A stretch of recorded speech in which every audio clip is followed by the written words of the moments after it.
Nancy Pelosi's pick, Liz Cheney, is up for a presidential pardon. Should she get one? Nancy Pelosi, who's about 2 box wines into this interview, really lets the mask slip. I'm John Mike Keene. See, for women, women are known to be more, shall we say, ethical than men. And so when they go after women candidates, they go after their ethics.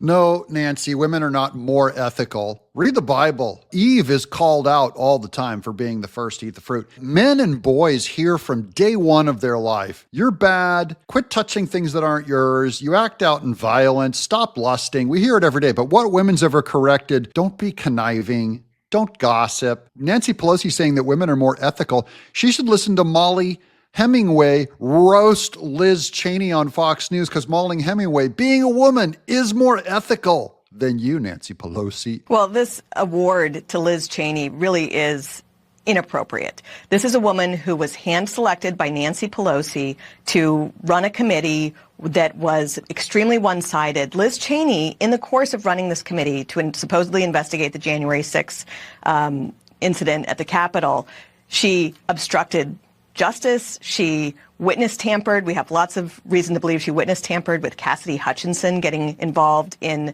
that woman's actual legal representation. She hid evidence that exonerated Donald Trump. I mean, one of the big things that Liz Cheney had said was that Donald Trump had not, in fact, sought presence at the Capitol to protect people who were protesting. And she had evidence when she conducted her interviews that the deputy chief of staff said he personally heard Donald Trump say that he thought 10,000 National Guard troops would be good, that he heard the chief of staff talk to the D.C. mayor encouraging her to request those troops, but she hid that evidence, completely failed to release that evidence until, and it only came out after Republicans took control of the House. Thankfully, the Republicans did take control of the House so that the truth finally got out, because the truth does not get out when Democrats run any of our government. Never put an X next to the name of a Democrat if you ever want the truth to get out about your government. I think the pardon is being sought by people who know what she did because she is in legal jeopardy. At the very least, she should be investigated for this. But I also think it's just so interesting how much Democrats, I mean, the reason why she's getting the award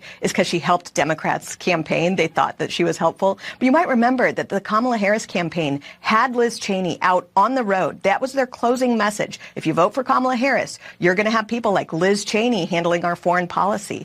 And polling showed that that was actually a net negative with people on that campaign. So Liz Cheney, as awful as her behavior has been in these last few years, she did give Republicans this gift of taking her very unpopular, politically toxic neocon interventionism and moving it from the Republican Party now firmly into the Democrat Party. And so for that, Republicans can be thankful. I bet you didn't see Molly Hemingway ending up thanking Liz Cheney in this clip. Yes, we should be thankful for Liz Cheney that she switched sides and removed her burden of what has been from the Republicans and yoked it squarely around the Democrats' neck. And speaking about turkey necks, the peaceful transfer of power is one of the most fundamental principles of American democracy.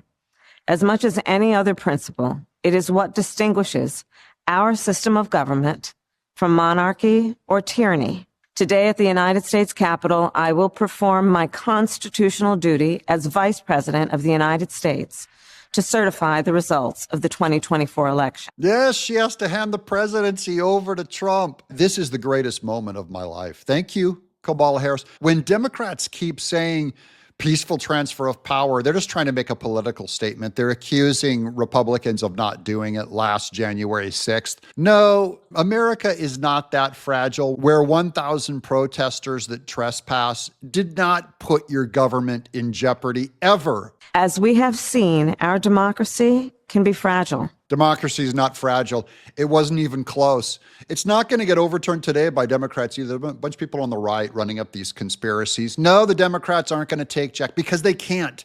Because the will of the people is what drives the vote. You're just counting votes. And it's not about votes. It's about the will of the people. I have confidence in we, MAGA, the will of the people. I'm John Mike Keene.